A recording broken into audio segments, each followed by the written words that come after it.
Hi all. In this class we are going to discuss about the bioequivalent studies. So നമുക്കറിയാം same drug തന്നെ പല formulations ആയിട്ട് നമുക്ക് available ആണല്ലേ. അത് നമുക്കറിയുന്ന കാര്യമാണ്. ഇപ്പോൾ പാരസെറ്റമോൾ ആണെങ്കിൽ തന്നെ പാരസെറ്റമോൾ എന്ന് പറയുന്ന ആ ഒരു ആക്റ്റീവ് ഇൻഗ്രീഡിയന്റിന്റെ പല ഡോസേജ് ഫോംസ് നമുക്ക് മാർക്കറ്റിൽ അവൈലബിൾ ആണ്. സിറപ്പ് ഉണ്ടാവും, അതുപോലെ തന്നെ ടാബ്ലറ്റ് ഉണ്ടാവും. ഇപ്പൊ ടാബ്ലറ്റ് തന്നെ പല രീതിയിൽ ഉണ്ടാവും അല്ലെ. അപ്പൊ ഒരു ഡ്രഗിന്റെ തന്നെ പല ഡോസേജ് ഫോമും പല ഫോർമുലേഷൻസും നമുക്ക് അവൈലബിൾ ആണ്. ഓക്കെ, അതും സെയിം ഡോസിൽ തന്നെ അവൈലബിൾ ആണ്, അല്ലെങ്കിൽ സിമിലർ ആയിട്ടുള്ള ഡോസേജ് ഫോം അവൈലബിൾ ആണ്, അല്ലെങ്കിൽ സെയിം റൂട്ട് വഴി എടുക്കുന്ന ഡ്രഗിന്റെ ഡിഫറെന്റ് ആയിട്ടുള്ള, അതായത് ഒരു സെയിം ആക്റ്റീവിന്റെ ഒരു സെയിം റൂട്ടിലൂടെ എടുക്കുന്ന ഡിഫറെന്റ് ടൈപ്സ് ഓഫ് ഫോർമുലേഷൻസും അവൈലബിൾ ആണ്. ഓക്കെ, സോ ഒരു പ്രൊഡക്റ്റിനെ മറ്റൊരു പ്രൊഡക്റ്റ് വെച്ച് സബ്സ്റ്റിറ്റ്യൂഷൻ ചെയ്യുന്നത് അവർ ഈക്വലി അല്ലെങ്കിൽ തെറാപ്യൂട്ടിക്കലി അവർ എഫക്റ്റീവ് ആണ്, ഈക്വലി എഫക്റ്റീവ് ആണ്, അല്ലെങ്കിൽ എന്താണ് അവർ തമ്മിലുള്ള ആ ഒരു അവർക്ക് വലിയ ഡിഫറൻസ് ഉണ്ടാവുന്നില്ല, അവരെ ഫാർമക്കോളജിക്കലി അവർക്ക് ഒരു ഡിഫറൻസ് ഉണ്ടാവുന്നില്ല എന്ന് മനസ്സിലാക്കി കഴിയുമ്പോഴാണ് നമുക്ക് ആ ഒരു പ്രോഡക്റ്റിനെ മറ്റൊരു പ്രോഡക്റ്റ് വെച്ച് സബ്സ്റ്റിറ്റ്യൂഷൻ ചെയ്യാനായിട്ട് സാധിക്കുന്നത് അല്ലെ. ഇപ്പൊ നമ്മളിപ്പോ ഒരു ഹോസ്പിറ്റലിൽ ചെന്നിട്ട് നമ്മൾ മെഡിസിൻസ് വാങ്ങുന്ന സമയത്ത് അല്ലെങ്കിൽ ഫാർമസിയിൽ ചെന്ന് നമ്മളൊരു പ്രിസ്ക്രിപ്ഷൻ കൊടുത്ത് മെഡിസിൻ വാങ്ങുന്ന സമയത്ത് ചിലപ്പോൾ അവർ പറയും ഈ കമ്പനി ഇവിടെ ഇല്ല, പക്ഷെ വേറൊരു മരുന്ന് തരാം എന്ന് പറയില്ലേ. അപ്പൊ ആ തെറാപ്യൂട്ടിക്കലി ഈക്വൽ എഫക്റ്റീവ് ആയിട്ടുള്ള ഡ്രഗ്സുകൾ ആണെങ്കിൽ മാത്രമേ നമുക്ക് ഒരു പ്രൊഡക്റ്റിനെ വേറൊരു പ്രൊഡക്റ്റ് വെച്ചിട്ട് എന്ത് ചെയ്യാൻ പറ്റുള്ളൂ, റീപ്ലേസ് ചെയ്യാനായിട്ട് പറ്റുള്ളൂ, അല്ലെങ്കിൽ സബ്സ്റ്റിറ്റ്യൂട്ട് ചെയ്യാനായിട്ട് പറ്റുള്ളൂ. ഓക്കെ, അപ്പോ ഇങ്ങനെയുള്ള ഡ്രഗ്സ് കൊടുക്കുന്ന സമയത്ത് അവിടെ ക്ലിനിക്കൽ പെർഫോമൻസിനെ, അങ്ങനെയുള്ള ഡ്രഗ് പ്രോഡക്ട്സിന്റെ ക്ലിനിക്കൽ പെർഫോമൻസിനെ എൻഷുർ ചെയ്യാൻ വേണ്ടിയിട്ടാണ് നമ്മൾ ബയോ ഇക്വലന്റ് സ്റ്റഡീസ് പെർഫോം ചെയ്യുന്നത്.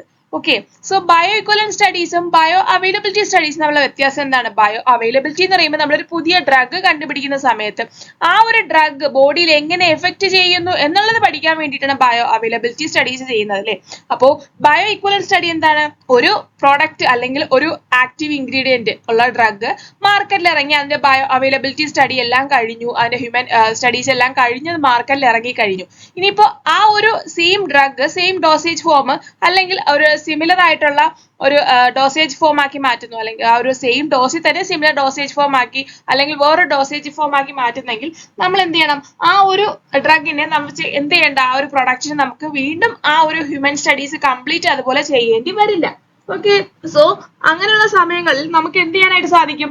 നമുക്ക് ആ ഒരു ഡ്രഗിനെ നമ്മൾ ഓൾറെഡി ഇപ്പൊ മാർക്കറ്റിൽ ഇറങ്ങിയിട്ടുള്ള ഒരു ഡ്രഗ് ഉണ്ടല്ലോ, അത് കംപ്ലീറ്റ് സ്റ്റഡി നടത്തി ഇറങ്ങിയിട്ടുള്ള ഡ്രഗ്, ആ ഒരു ഡ്രഗുമായിട്ട് ഈക്വൽ ആണ് എന്ന് പ്രൂവ് ചെയ്താൽ മതിയാവും.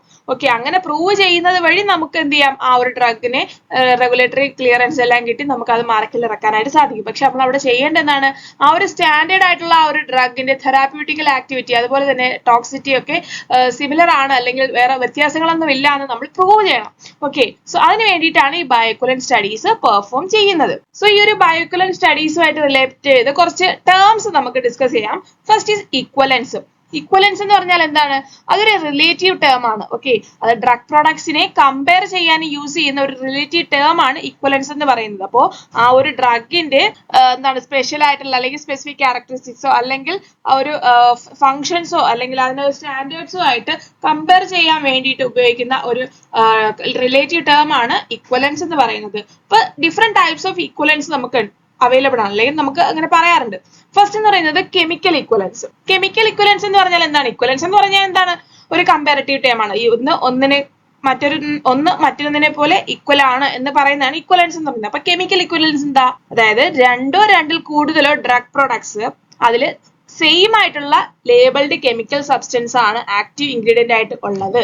ഓക്കെ, അവിടെ കെമിക്കൽ സബ്സ്റ്റൻസ് സെയിം ആണ്, അതും സെയിം എമൗണ്ടിലാണ് ആ ഒരു കെമിക്കൽ സബ്സ്റ്റൻസ് ഉള്ളത് എന്ന് പ്രൂവ് ചെയ്യുന്നതാണ്, അല്ലെങ്കിൽ അങ്ങനെയാണെങ്കിലാണ് അതിനെ കെമിക്കൽ ഇക്വലൻസ് എന്ന് പറയുന്നത്. രണ്ടിനും സെയിം ആയിട്ടുള്ള കെമിക്കൽ ഇൻഗ്രീഡിയന്റും സെയിം എമൗണ്ടും ആണ് ഉള്ളതെങ്കിൽ അതിനെ കെമിക്കൽ ഇക്വലൻസ് എന്നാണ് പറയുന്നത്.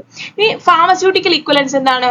രണ്ടിൽ കൂടുതലോ ഡ്രഗ് പ്രോഡക്റ്റിന് അതിന്റെ ഡ്രഗിന്റെ സ്ട്രെങ്ത്, ക്വാളിറ്റി, പ്യൂരിറ്റി, അതുപോലെ തന്നെ കണ്ടന്റ് യൂണിഫോമിറ്റി, അതിലുള്ള കണ്ടന്റ്സിന്റെ യൂണിഫോമിറ്റി, അതുപോലെ ഡിസിന്റഗ്രേഷൻ, ഡിസൊല്യൂഷൻ ക്യാരക്ടറിസ്റ്റിക്സ്, അതായത് ഫാർമസ്യൂട്ടിക്കൽ ആയിട്ടുള്ള രീതിയിൽ വരുന്ന പ്രോപ്പർട്ടീസുകളെല്ലാം സെയിം ആണ് എങ്കിൽ അല്ലെങ്കിൽ ഐഡന്റിക്കൽ ആണ് എങ്കിൽ അതിന് നമ്മൾ പറയുന്ന പേരാണ് ഫാർമസ്യൂട്ടിക്കൽ ഇക്വലൻസ്. ഓക്കെ, അപ്പോൾ എക്സിപ്പിയൻസ് ഒക്കെ ഡിഫറെന്റ് ആയിരിക്കാം. എക്സിപ്പിയൻസിന് അവിടെ വലിയ റോൾ ഇല്ലല്ലോ, നമ്മൾ തെറാപ്യൂട്ടിക് ഫംഗ്ഷനിൽ എക്സിപ്പിയൻസിന് വലിയ റോൾ ഇല്ല, നമുക്ക് അവിടെ ആക്റ്റീവ് ഇൻഗ്രീഡിയന്റ് ആണ് മെയിൻ ആയിട്ട് വരുന്നത് അല്ലെ. അപ്പോൾ ആ ഒരു ആക്റ്റീവ് ഇൻഗ്രീഡിയന്റ് കേസിൽ വരുന്ന എല്ലാ ഫാർമസ്യൂട്ടിക്കൽ ക്യാരക്ടറിസ്റ്റിക്സും സെയിം ആണ്, ഐഡന്റിക്കൽ ആണ് എങ്കിൽ നമുക്ക് അതിനെ ഫാർമസ്യൂട്ടിക്കൽ ഇക്വലൻസ് എന്ന് പറയാം. ഇനി ബയോ ഇക്വലൻസ് എന്ന് പറഞ്ഞാൽ എന്താണ്? ഇതും രണ്ട് ഡ്രഗ് സബ്സ്റ്റൻസിന് അത് രണ്ടോ രണ്ടിൽ കൂടുതലോ ഐഡന്റിക്കൽ ആയുള്ള ഡോസേജ് ഫോം ആയിരിക്കണം.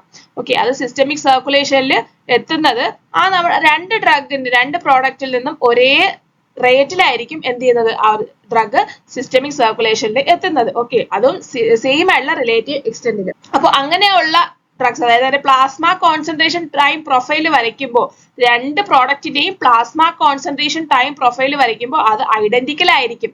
ഓക്കെ, അത് സ്റ്റാറ്റിസ്റ്റിക്കൽ ഡിഫറൻസ് ഒന്നും ഇല്ലാതെ അത് ഐഡന്റിക്കൽ ആണെങ്കിൽ അതിനെ പറയുന്ന പേരാണ് ബയോ ഇക്വലൻസ്. അതായത് ആ ഒരു ഡ്രഗ് രണ്ട് പ്രോഡക്റ്റിൽ നിന്നുള്ള ആ ഒരു ഡ്രഗ് സിസ്റ്റമിക് സർക്കുലേഷനിൽ എത്തുന്നത് സെയിം റേറ്റിലും സെയിം എക്സ്റ്റെന്റിലും ആണ് എങ്കിൽ അത് ബയോ ഇക്വലൻസ് എന്നാണ് പറയുന്നത്. ഓക്കെ, സോ ഇനിയിപ്പോ സ്റ്റാറ്റിസ്റ്റിക്കലി സിഗ്നിഫിക്കന്റ് ഡിഫറൻസുകൾ ഒബ്റ്റെയിൻ ചെയ്യുവാണെങ്കിൽ അല്ലെ ഒബ്സർവ് ചെയ്യുവാണെങ്കിൽ ആ ഒരു രണ്ടോ രണ്ടിൽ കൂടുതലോ ഡ്രഗിന്റെ രണ്ടോ രണ്ടിൽ കൂടുതലോ പ്രോഡക്റ്റിന്റെ നമ്മൾ പ്ലാസ്മ ഡ്രഗ് കോൺസെൻട്രേഷൻ വരയ്ക്കുന്ന സമയത്ത് അത് എന്താണ്, ഐഡന്റിക്കൽ അല്ല, അല്ലെങ്കിൽ അവർ തമ്മിൽ ഒരു സ്റ്റാറ്റിസ്റ്റിക്കൽ സിഗ്നിഫിക്കന്റ് ആയിട്ടുള്ള ഡിഫറൻസുകൾ കാണിക്കുന്നുണ്ടെങ്കിൽ അതിന് പറയുന്ന പേര് ബയോ ഇനീക്വലൻസ് എന്നാണ്. ഓക്കെ, അത് തമ്മിൽ ഇക്വലന്റ് അല്ല എന്നാണ് പറയുന്നത്. ഓക്കെ, ഇനി തെറാപ്യൂട്ടിക് ഇക്വലൻസ് എന്താണ്? തെറാപ്യൂട്ടിക് ഇക്വലൻസ് എന്ന് പറഞ്ഞാൽ അതിൽ സെയിം ആയിട്ടുള്ള തെറാപ്യൂട്ടിക്കലി സെയിം ആയിട്ടുള്ള ആക്റ്റീവ് ഇൻഗ്രീഡിയന്റ് ആയിരിക്കണം. അതുപോലെ തന്നെ അവർ ഐഡന്റിക്കൽ ആയിട്ടുള്ള ഫാർമക്കോളജിക്കൽ എഫക്റ്റ് ആയിരിക്കണം പ്രൊഡ്യൂസ് ചെയ്യുന്നതും. അതുപോലെ ആ ഒരു ഡിസീസിനെ കൺട്രോൾ ചെയ്യുന്നതും സെയിം ആയിട്ടുള്ള എക്സ്റ്റെന്റിലായിരിക്കും. അതായത് ആ ഒരു സെയിം ക്വാളിറ്റി ആയിരിക്കണം രണ്ടിനും ഉണ്ടാവുന്നത്. ഇപ്പൊ രണ്ട് ഡ്രഗ് പ്രോഡക്ട്സിന് അത് ഒരേപോലെയാണ് പേഷ്യൻസിനെ അഫക്ട് ചെയ്യുന്നത്, ഒരുപോലെയാണ് അതിന്റെ ആക്റ്റീവ് ഇൻഗ്രീഡിയന്റ്, ഒരുപോലെയാണ് ഫാർമക്കോളജിക്കൽ എഫക്റ്റ്, ഒരുപോലെയാണ് ആ ഡിസീസ് കൺട്രോൾ ചെയ്യുന്നത്. അങ്ങനെയാണെങ്കിൽ അങ്ങനെയുള്ള രണ്ട് പ്രോഡക്റ്റിനെ പറയുന്ന പേരാണ് തെറാപ്യൂട്ടിക് ഇക്വലൻസ്. ഓക്കെ, സോ എല്ലാം പേരിൽ തന്നെ ഉണ്ട്, കെമിക്കൽ, ഫാർമസ്യൂട്ടിക്കൽ, തെറാപ്യൂട്ടിക്, ബയോ, ഇതെല്ലാം ആ ഒരു നെയിമിൽ തന്നെ നമുക്ക് ഡിഫൈൻ ചെയ്യാനായിട്ട് സാധിക്കും. ഇനി എന്താണ് ഈ ഒരു ബയോഇക്വലൻസ് സ്റ്റഡിയുടെ ഒബ്ജക്റ്റീവ്സ് അല്ലെങ്കിൽ ആവശ്യകത? ഒരു പുതിയ പ്രോഡക്റ്റ് നമുക്ക് ഒരു അപ്രൂവ്ഡ് ആയിട്ടുള്ള മെഡിസിനൽ പ്രോഡക്റ്റിന് പകരം ഇറക്കുവാണെങ്കിൽ, ഓക്കെ, ഒരു ഫാർമസ്യൂട്ടിക്കൽ ഇക്വലന്റോ അല്ലെങ്കിൽ ഫാർമസ്യൂട്ടിക്കൽ ഓൾട്ടർനേറ്റീവ് ആയിട്ടുള്ള ഒരു ഡ്രഗ് പ്രോഡക്റ്റ് നമ്മൾ മാർക്കറ്റിൽ അവൈലബിൾ ആയിട്ടുള്ള ഒരു മെഡിസിനൽ പ്രോഡക്റ്റിനെ സബ്സ്റ്റിറ്റ്യൂട്ട് ചെയ്തിട്ട് ഇറക്കാൻ ഉദ്ദേശിക്കുന്നുണ്ടെങ്കിൽ നമുക്ക് എന്ത് ചെയ്യാം, ആ ഒരു പ്രോഡക്റ്റ്, അതായത് ആദ്യം ആ ഒരു മാർക്കറ്റിലുള്ള പ്രോഡക്റ്റ് ആയിട്ട് ഇത് കെമിക്കലി അല്ലെങ്കിൽ ഇത് ഇക്വലന്റ് ആണെന്ന് പ്രൂവ് ചെയ്താൽ മതിയാവും. ഓക്കെ, അങ്ങനെ ഇക്വലന്റ് ആണെന്ന് ജസ്റ്റിഫൈ ചെയ്യുന്നത് വഴി നമ്മുടെ പ്രൊഡക്റ്റും അല്ലെങ്കിൽ നമ്മളിപ്പോ പുതിയതായിട്ട് ഇറക്കുന്ന ആ ഒരു പ്രൊഡക്റ്റും സേഫ് ആണ്, അല്ലെങ്കിൽ അത് എന്താണ്, ഹ്യൂമൻ കൺസംഷന് സേഫ് ആണ് എന്നുള്ള രീതിയിൽ റെഗുലേറ്ററി ക്ലിയറൻസ് കിട്ടുന്നതാണ്. ഓക്കെ, അപ്പൊ അതിന് വേണ്ടിയിട്ടാണ് ഈ ബയോഇക്വലൻസ് സ്റ്റഡീസ് നടത്തുന്നത്. ഓക്കെ, കാരണം എന്താണ്, നമ്മളിപ്പോ ഇവിടെ യൂസ് ചെയ്യുന്നത് സെയിം ആയിട്ടുള്ള ആക്റ്റീവ് ഇൻഗ്രീഡിയന്റ് ആയിരിക്കും. കാരണം തെറാപ്യൂട്ടിക്കൽ എഫക്റ്റീവ് ഉള്ള ഇൻഗ്രീഡിയൻസ് സെയിം ആണെങ്കിൽ ആദ്യം നമ്മൾ ആ ഒരു കൊടുത്ത ഡ്രഗിന്റെ അല്ലെങ്കിൽ ആദ്യം ആ ഒരു ഹ്യൂമൻ സ്റ്റഡീസ് നടത്തിയ ആ ഒരു പ്രോഡക്റ്റിലുള്ള കെമിക്കൽ ഇൻഗ്രീഡിയന്റിന്റെ എല്ലാ വശങ്ങളും ഈ ഒരു ഡ്രഗിനും സെയിം ആയിരിക്കില്ലേ? കാരണം എന്താണ്, അവിടെ ആക്റ്റീവ് ഇൻഗ്രീഡിയൻസ് സെയിം ആണ്. ഓക്കെ, അപ്പൊ എക്സിപ്പിയൻസിന് വ്യത്യാസം വന്നാലും കുഴപ്പമില്ല. കാരണം എക്സിപ്പിയൻസ് എന്ന് പറയുന്നത് അവിടെ ഫാർമക്കോളജിക്കൽ ആക്ഷൻ തരുന്ന ഒരു സാധനം, ഇനേർട്ട് ആയിട്ടുള്ള എക്സിപ്പിയൻസ് ആണെങ്കിൽ അവിടെ വലിയ ഡിഫറൻസ് വരുന്നില്ല. ഓക്കെ, ഇനിയിപ്പോ ക്ലിനിക്കൽ പെർഫോമൻസ്, ഇങ്ങനെയുള്ള ഡ്രഗ്സുകളുടെ ക്ലിനിക്കൽ പെർഫോമൻസ് എൻഷുർ ചെയ്യാൻ വേണ്ടിയിട്ട് നമുക്ക് ബയോഇക്വലൻസ് സ്റ്റഡീസ് പെർഫോം ചെയ്താൽ മതിയാവും. ഓക്കെ, കാരണം ഓൾറെഡി മാർക്കറ്റിൽ ഇപ്പോൾ ഉള്ള ആ ഒരു പ്രോഡക്റ്റിന്റെ ക്ലിനിക്കൽ പെർഫോമൻസ് എല്ലാം കഴിഞ്ഞിട്ടാണ് മാർക്കറ്റിൽ എത്തുന്നത് അല്ലേ? അതുകൊണ്ട് തന്നെ ആ ഒരു നമ്മൾ പുതിയതായിട്ട് ഈ ഒരു ഡോസേജ് ഫോം ഉണ്ടാക്കുന്ന സമയത്ത് അല്ലെങ്കിൽ പുതിയതായിട്ടുള്ള ഒരു പുതിയ റൂട്ടിലൂടെ ആ ഒരു ഡ്രഗ് നമ്മൾ അഡ്മിനിസ്റ്റർ ചെയ്യാൻ വേണ്ടി ഒരു ന്യൂ ഫോർമുലേഷൻ ഉണ്ടാക്കുന്നെങ്കിൽ അല്ലെങ്കിൽ ഫോർമുലേഷൻ പാരാമീറ്റേഴ്സിൽ എന്തെങ്കിലും ചേഞ്ച് വരുത്തിയിട്ട് ഇറക്കുന്നെങ്കിൽ തന്നെ നമുക്ക് എന്ത് ചെയ്യാം, നമുക്ക് ആ ഒരു ബയോഇക്വലൻസ്, ഒരു നമ്മൾ ഓൾറെഡി മാർക്കറ്റിലുള്ള ഡ്രഗുമായിട്ടുള്ള ബയോഇക്വലൻസ് ആണ് എന്ന് അല്ലെങ്കിൽ സെയിം ആയിട്ടുള്ള ബയോഇക്വലൻസ് ആണ് എന്ന് പ്രൂവ് ചെയ്ത് കഴിഞ്ഞാൽ നമുക്ക് എന്ത് ചെയ്യാം, ആ ഒരു ഡ്രഗിന് അല്ലെങ്കിൽ പ്രൊഡക്റ്റിന് ക്ലിനിക്കൽ പെർഫോമൻസ് പിന്നെ ചെയ്യേണ്ടി വരില്ല. ഓക്കെ, സോ ബയോഇക്വലൻസ് സ്റ്റഡീസ് എല്ലാം കണ്ടക്ട് ചെയ്യുന്നത് എപ്പോഴാണ്? സോ ഒരു ബയോ ഇനീക്വലൻസ് എന്നുള്ള ഒരു കണ്ടീഷൻ അല്ലെങ്കിൽ റിസ്ക് വരുവാണ്, അങ്ങനെയുള്ള കേസിൽ നമ്മൾ ബയോഇക്വലൻസ് സ്റ്റഡീസ് ഒന്നുകൂടി കണ്ടക്ട് ചെയ്യും. അതുപോലെ തന്നെ ഫാർമസ്യൂട്ടിക്കൽ അല്ലെങ്കിൽ ഫാർമക്കോ തെറാപ്യൂട്ടിക് ഫെയിലിയറോ അല്ലെങ്കിൽ ക്ലിനിക്കൽ സേഫ്റ്റിയിലെ ഡാറ്റാസിൽ എന്തെങ്കിലും ഒരു ഡിമിനിഷ്ഡ് ആയിട്ടുള്ള ക്ലിനിക്കൽ സേഫ്റ്റി ഡാറ്റാസിന്റെ റിസ്കോ വരുവാണെങ്കിൽ നമ്മൾ അവിടെ ബയോഇക്വലൻസ് സ്റ്റഡീസ് കണ്ടക്ട് ചെയ്യും. Next, type of bioequivalence studies. Okay, നമുക്ക് ഈ ബയോഇക്വലൻസിനെ നമുക്ക് രണ്ട് രീതിയിൽ ഡെമോൺസ്ട്രേറ്റ് ചെയ്യാനായിട്ട് സാധിക്കും, ഇൻ വൈവോ അതുപോലെ തന്നെ ഇൻ വിട്രോ. ഓക്കെ,